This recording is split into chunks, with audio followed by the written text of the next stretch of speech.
बिस्मिल्लाहिर्रहमानिर्रहीम। प्यारे दोस्तों, आज की इस वीडियो में हम आपको बताएंगे कि हजरत इमाम हुसैन रज़ियल्लाहु ताला अन्हु ने जिस शेर को पाला था वो शेर अबुल हारिस कहाँ से आया था और बचपन में आज़ाद किया हुआ वो शेर किस तरह से 10 मुहर्रम करबला में इमाम हुसैन की शहादत के बाद पहुंचा और उसके बाद फौज यजीद के साथ उसने क्या किया।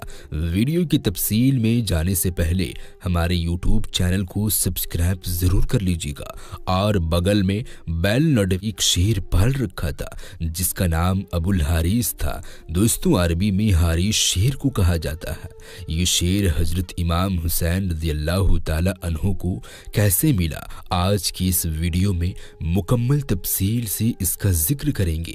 दोस्तों, एक दफ़ा हजरत अली खुतबा दे रहे थे कि इसी दौरान कुछ लोग दौड़ते हुए हजरत अली के पास आए। हजरत अली ने पूछा तो उन्होंने कहा कि मौला, एक शेर आपकी तरफ आ रहा है।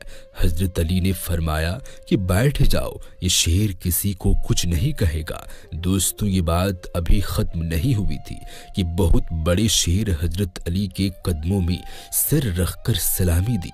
दोस्तों, उसके बाद उस शेर ने एक चंद दिन का अपना बच्चा हजरत अली के खिदमत में पेश किया। शेर ने अपनी जुबान में हजरत अली से कहा कि मौला, मैं इस बच्चे का बाप नहीं, इसकी माँ हूँ। इस बच्चे का बाप मर चुका है। उस शेरनी ने हजरत अली से कहा, मैं चाहती हूँ कि ये पल कर जवान भी हो जाए और महफूज भी रहे। दोस्तों, हजरत अली ने फरमाया कि मुतमईन होकर चली जाओ, ये मुझ अली का वादा है कि इसे यतीम का एहसास नहीं होगा। मैं ये बच्चा उसे दूंगा जो यतीमों की परवरिश कर सकता हो। उस शेरनी ने कहा कि या अली, वो कौन है हैवानों को भी यतीमों का एहसास नहीं होने देता। हजरत अली ने फरमाया कि मेरा एक बेटा है जिसका नाम हुसैन है, यतीमों को उससे ज़्यादा परवरिश करना कोई नहीं जानता। हजरत अली ने फरमाया कि आए हुसैन, इस शेर के बच्चे को तुम ले जाओ। इमाम हुसैन ने उस चंद दिन के बच्चे को उठाया, उसके सर पर शफकत से हाथ फेरा और फरमाया कि आज से इसका नाम अबुल हारिस है। अबुल हारिस की बचपन से ही इमाम हुसैन से दोस्ती हो गई। वो हर जगह पर इमाम हुसैन के साथ रहता था। उस शेर को इमाम हुसैन से इंतहाई मोहब्बत और अकीदत थी। दोस्तों, जब ये शेर बड़ा हो गया तो कुछ लोग हजरत अली के पास आए और कहने लगे, या अली, अब ये शेर बड़ा हो गया है, हमें इससे खौफ आता है कि कहीं ये हमें नुकसान न पहुंचा दे।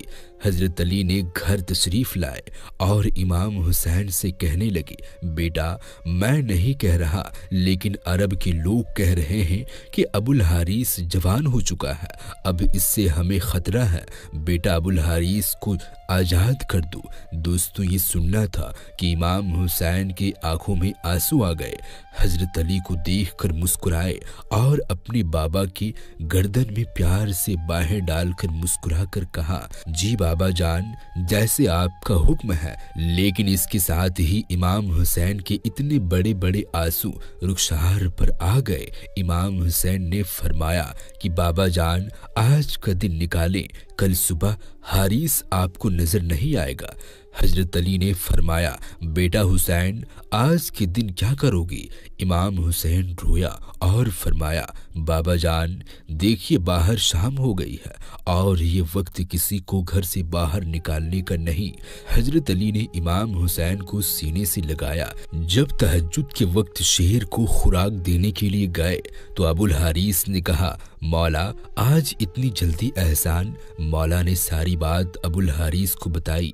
अबुल हारिस ने कहा, ठीक है मौला, मैं जाता हूँ, लेकिन एक शर्त है कि एक दफ़ा मुलाकात ज़रूर हो। दोस्तों, रिवायत के अंदर है, इमाम हुसैन ने फरमाया कि तारीख याद रखना, 10 मुहर्रम 61 हिजरी मैदान करबला के टीले के पास से तुम्हें एक आवाज़ आएगी, बस वो आवाज पर चले आना, मुझसे मुलाकात हो जाएगी।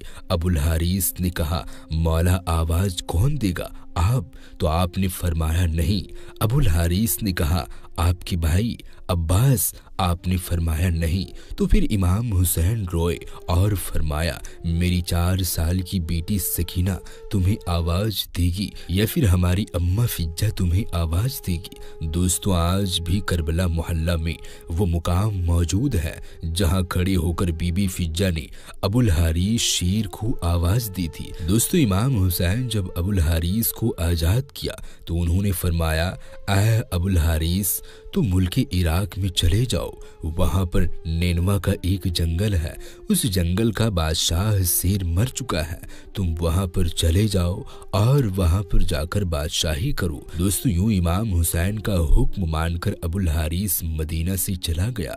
دوستو وہ عاشورہ کی شام تھی کہ جب امام حسین شہید ہوئے تو امام حسین کی شہادت کے بعد شور و گل بپا ہوا۔ عمر بن سعد لائن کا حکم تھا کہ امام حسین کی لاش پر گھوڑے دوڑا دیے جائے اور لاش مبارک کو پامال کر دیا جائے۔ یہ آواز سن کر پہلے حرم میں قیامت برپا ہو گئی۔ جیسے ہی افواج عسکریہ کے اندر یہ اعلان ہوا تو بی بی فجہ حضرت بی بی زینب خاتون سلام اللہ علیہا کے پاس آئی اور کہنے لگی اے میری پاک سیدہ، رسول خدا صلی اللہ تعالی علیہ وسلم کی ایک صحابی تھے جو سمندر میں سفر کر رہے تھے، اس کی کشتی ٹوٹ گئی، وہ کشتی کی ایک لکڑی کا تختے کا ایک سہارا لے کر ایک جزیرے پر پہنچا۔ اس ویران جزیرے میں اس نے ایک شیر کو دیکھا۔ اس شخص شیر کو کہنے لگا کہ مجھے اذیت مت دینا، میں رسول خدا صلی اللہ تعالی علیہ وسلم کا غلام ہوں۔ تو شیر نے جیسے ہی اس صحابی کی بات سنی تو وہ اسے مارنے کی بجائے وہ اسے صحیح راستے پر لے گیا۔ بی بی فجہ نے فرمایا اے میری پاک سیدہ، اس علاقے میں بھی ایک شیر رہتا ہے، آپ مجھے اجازت دیجئے میں اس شیر کے پاس جا کر اسے بلاتی ہوں اور ظالموں کے ارادے سے اسے آگاہ کرتی ہوں۔ جناب فجہ جنگل کی طرف جانے لگی اور انہوں نے ابو الحاریث کہہ کر شیر کو صدا دی۔ جیسے ہی بی بی فجہ کی آواز بلند ہونے لگی تو شیر چند ہی سہتوں میں اس کے پاس پہنچ گیا۔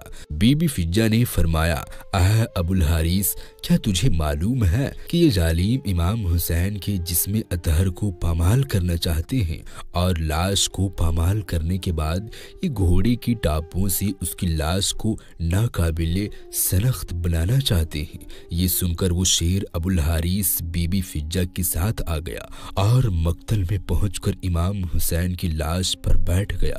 اور دوستوں کہا جاتا ہے کہ یہ شیر ابو الحاریث نے خون امام حسین سے پیشانی رنگین کی اور روتا رہا، یعنی کہ جب کوفی لوگ گھوڑے پر سوار ہو کر امام حسین کی لاش کو پامال کرنے آئے تو دیکھا کہ ایک شیر موجود ہے، گھوڑے وہاں نہ ٹھہر سکے اور بے قابو ہو کر بھاگ نکلے، سواروں نے بھی پلٹ کر نہ دیکھا۔ جب اس واقعے کی عمر بن سعد کو خبر ملی تو وہ لائن کہنے لگا کہ اس کو کسی پر ظاہر نہ کرنا، یہ ایک فتنہ ہے۔ دوستو جناب فجہ سلام اللہ علیہ نے شیر کی آنے کی خبر جناب سلام اللہ علیہ کو سنائی اور اس طرح لاش اطہر پامال ہونے سے محفوظ رہی۔ دوستو کچھ لوگوں نے روایت کی ہے کہ بی بی فجہ نے شیر ابو الحاریث کو امام حسین کا لاشا ڈھونڈنے کے لیے بلایا تھا، جو کہ یزیدی فوج نے لاش اقدس پر گھوڑے دوڑا کر پامال کر دیا تھا، اور وہ گھوڑے اواچی کے نام پر مشہور تھے جنہوں نے اپنے ٹاپوں سے نبی کے نواسی امام حسین کا جسم روند ڈالا تھا۔ دوستو آج کی یہ ویڈیو آپ کو کیسی لگی؟ اگر آپ اس سے کچھ سیکھے ہوں گے تو آپ اس ویڈیو کو اپنے دوستوں احبابوں میں زیادہ سے زیادہ شیئر کریں۔ ہم ملتے ہیں پھر کسی نئی ویڈیو کے ساتھ، تب تک کے لیے آپ اپنا اور اپنوں کا بہت زیادہ خیال رکھیں۔ اللہ حافظ۔